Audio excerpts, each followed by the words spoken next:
Assalamualaikum warahmatullahi wabarakatuh. Halo anak-anak, bertemu lagi dengan Ibu Anit.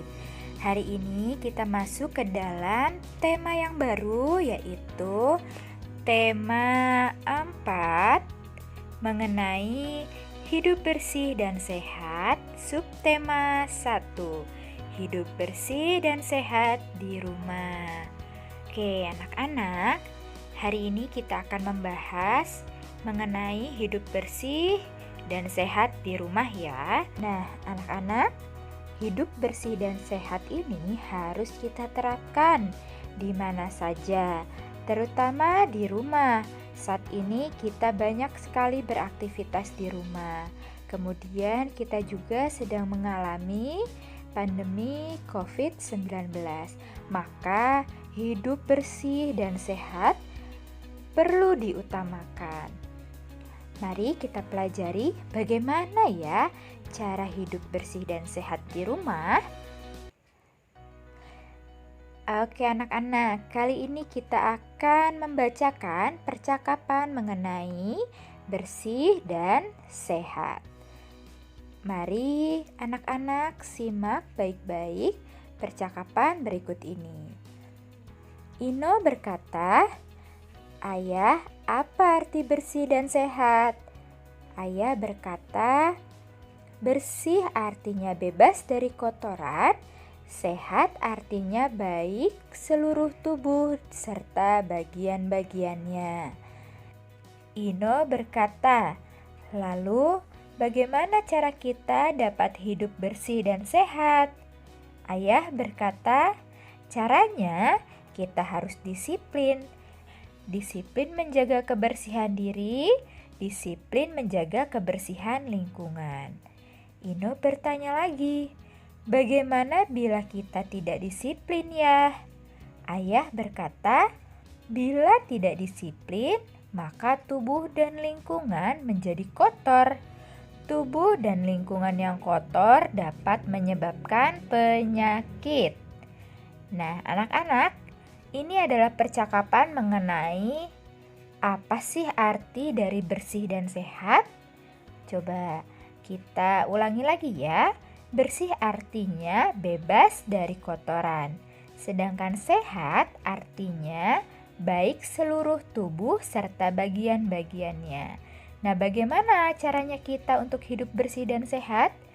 Berdasarkan percakapan Ino dan Ayah tadi, jika kita mau hidup bersih dan sehat, kita harus disiplin menjaga kebersihan diri dan kebersihan lingkungan kita, terutama di rumah kita. Oke, kita lanjutkan lagi. Selanjutnya adalah cara-cara menjaga kebersihan diri. Nah, anak-anak, cara-cara yang akan Ibu sebutkan ini dapat anak-anak terapkan dalam kehidupan sehari-hari anak-anak di rumah. Cara-caranya apa aja ya? Nah, cuci tangan. Kita harus rajin cuci tangan. Biasanya kita cuci tangan sebelum makan, sesudah makan, atau setelah kita bermain. Sekarang harus lebih lagi rajin cuci tangan agar kuman-kuman yang ada di tangan kita ini hilang dan tangan kita menjadi bersih. Oke, selanjutnya cara menjaga kebersihan diri adalah mandi dengan teratur. Biasanya mandi itu 2 kali sehari. Jadi setiap hari harus rajin mandi, minimal yaitu 2 kali dalam sehari. Selanjutnya, cuci rambut. Nah, anak-anak, rambut kita ini juga perlu dicuci. Jika tidak dicuci, maka rambut kita akan kotor dan banyak kuman-kuman yang menempel di rambut kita. Selanjutnya, pakai pakaian yang bersih. Jadi kita juga harus menggunakan pakaian yang bersih, pakaian yang telah dicuci. Kemudian sikat gigi. Jangan lupa setiap mandi, kemudian mau tidur, kita sikat gigi agar kuman-kuman yang ada di sekitar mulut kita juga mati dan mulut kita menjadi bersih, kemudian sehat. Selanjutnya, potong kuku. Selain cuci tangan, kita juga harus memperhatikan kuku kita. Jangan sampai kuku kita panjang. Biasanya kuku yang panjang menjadi tempat kotoran masuk. Oke anak-anak, ini adalah beberapa cara menjaga kebersihan diri kita. Jangan lupa diterapkan di rumah ya.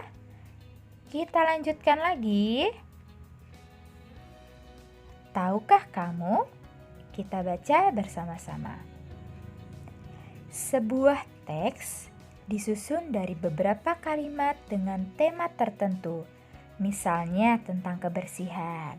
Nah, yang sudah kita baca tadi, ada teks percakapan mengenai kebersihan. Teks tersebut disusun oleh beberapa kalimat.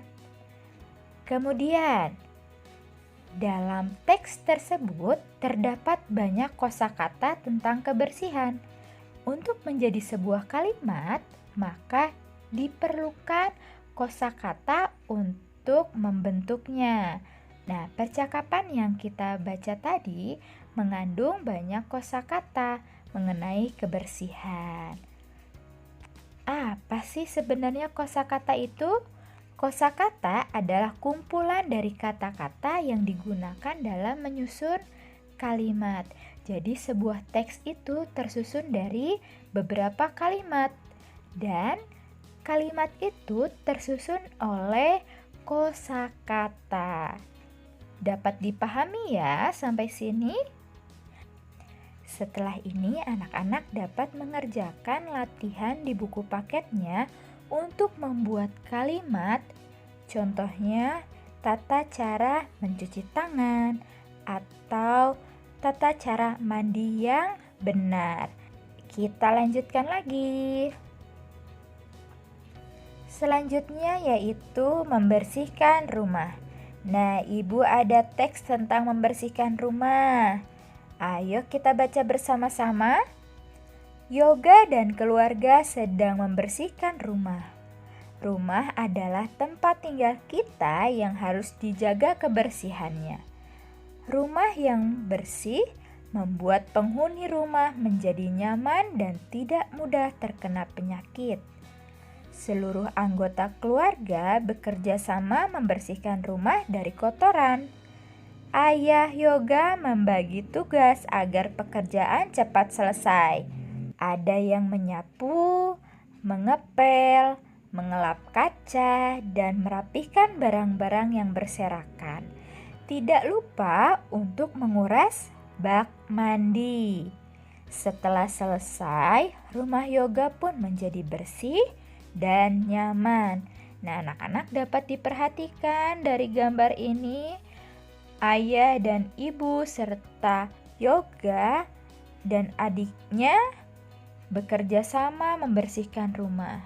Nah, ketika ayah ibumu membersihkan rumah, kalian juga dapat membantu ya, agar pekerjaan cepat selesai dan rumah menjadi bersih.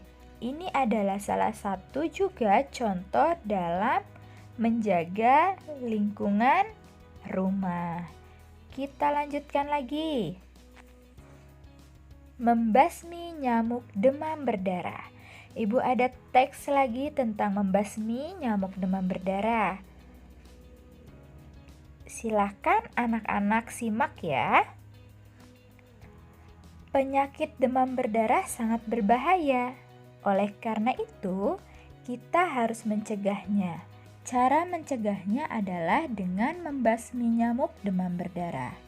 Membasmi nyamuk demam berdarah dapat dilakukan dengan pengasapan. Pengasapan dapat membunuh nyamuk dewasa.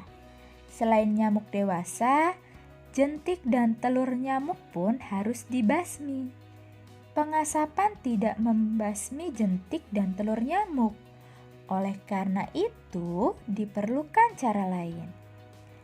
Jentik dan telur nyamuk hidup di air.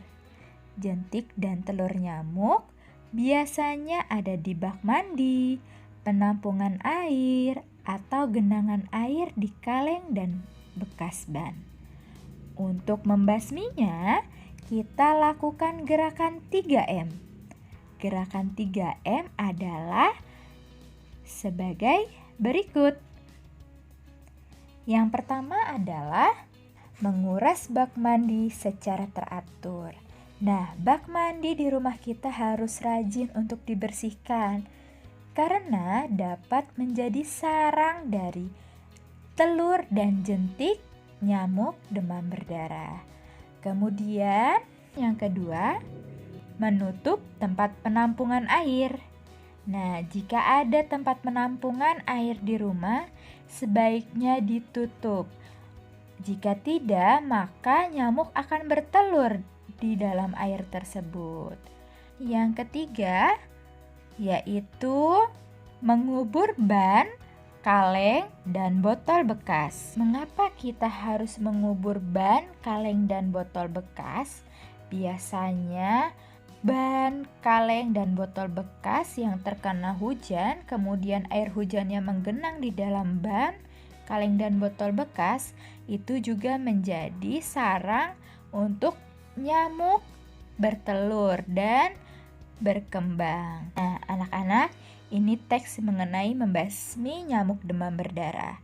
Selain kita membersihkan rumah dari debu, kita juga harus rajin untuk menguras bak mandi, mengubur kaleng, ban bekas dan botol bekas, serta menutup penampungan air. Oke, dapat dipahami ya? Yuk kita lihat apabila anak-anak menemukan kosakata yang tidak dimengerti, maka anak-anak dapat mencarinya dalam Kamus Besar Bahasa Indonesia. Jika tidak, anak-anak juga dapat menanyakan ayah dan ibu di rumah. Oke, kita lanjutkan lagi. Nah, makna kata. Ibu mengumpulkan beberapa kata yang akan kita bahas makna katanya. Yang pertama, penghuni. Nah, tadi setelah kita membaca beberapa teks ada kata-kata penghuni rumah. Nah, penghuni itu apa ya? Penghuni adalah orang yang mendiami. Jadi, jika penghuni rumah adalah orang yang mendiami rumah tersebut. Yang selanjutnya, penyakit. Apa itu penyakit? Penyakit artinya sesuatu yang menyebabkan gangguan kesehatan. Jadi penyakit adalah sesuatu yang menyebabkan kita merasa sakit, seperti tadi penyakit demam berdarah. Selanjutnya, bersih. Bersih artinya bebas dari kotoran. Yang selanjutnya, demam. Nah, demam artinya sakit yang menyebabkan suhu tubuh menjadi lebih tinggi. Biasanya suhu kita adalah 36 hingga 37 normalnya. Jika lebih tinggi daripada itu, berarti tubuh kita sedang mengalami sakit demam. Kita lanjutkan lagi. Membasmi. Membasmi artinya adalah memberantas atau memusnahkan sesuatu. Kemudian yang terakhir, pengasapan. Pengasapan adalah proses mengasapi. Sampai sini anak-anak bisa dibaca lagi, bisa dipahami lagi ya. Kita lanjutkan. Selanjutnya adalah rumah sehat. Nah, ibu ada 2 rumah. Yang satu rumahnya bersih, yang satu rumahnya berserakan sampah. Tong sampahnya tumpah, kemudian sampahnya ada di mana-mana. Jadi dapat kita lihat ya, mana rumah yang bersih dan sehat, mana rumah yang kurang bersih dan sehat. Ciri-ciri dari rumah bersih dan sehat itu adalah, yang pertama, memiliki jendela dan ventilasi. Jendela nih untuk cahaya masuk. Kemudian ventilasi. Ventilasi adalah lubang keluar masuknya udara. Jadi udara yang berada di dalam rumah dan di luar rumah dapat bergantian masuk ke dalam rumah agar rumahnya tidak pengap. Yang kedua, memiliki sumber air bersih. Yang ketiga, tidak ada sampah dan kotoran. Jika banyak sampah dan kotoran, berarti rumah tersebut bukan rumah sehat. Yang keempat, memiliki bak sampah sementara. Jadi, kita harus memiliki bak sampah sementara di setiap rumah. Ada bak sampah organik dan anorganik. Jadi dapat kita lihat di sebelah kiri itu ada 2 tempat sampah yang berbeda. Kemudian di sebelah kanan tidak ada. Yang selanjutnya kelima, saluran air tidak mampat. Yang keenam, halaman rumah ditumbuhi tanaman. Dengan ditumbuhi tanaman, maka rumah akan lebih terasa sejuk, kemudian tampak rindang. Oke, sampai sini kita sudah membahas mengenai hidup bersih dan sehat di rumah, yaitu dari menjaga kebersihan diri sendiri, menjaga kebersihan lingkungan di rumah kita. Semoga dapat bermanfaat untuk anak-anak dan dapat diterapkan dalam kehidupan sehari-hari, dan materi ini dapat membantu anak-anak belajar di rumah. Terima kasih ya sudah menonton video dari Ibu. Semoga bermanfaat. Wassalamualaikum warahmatullahi wabarakatuh.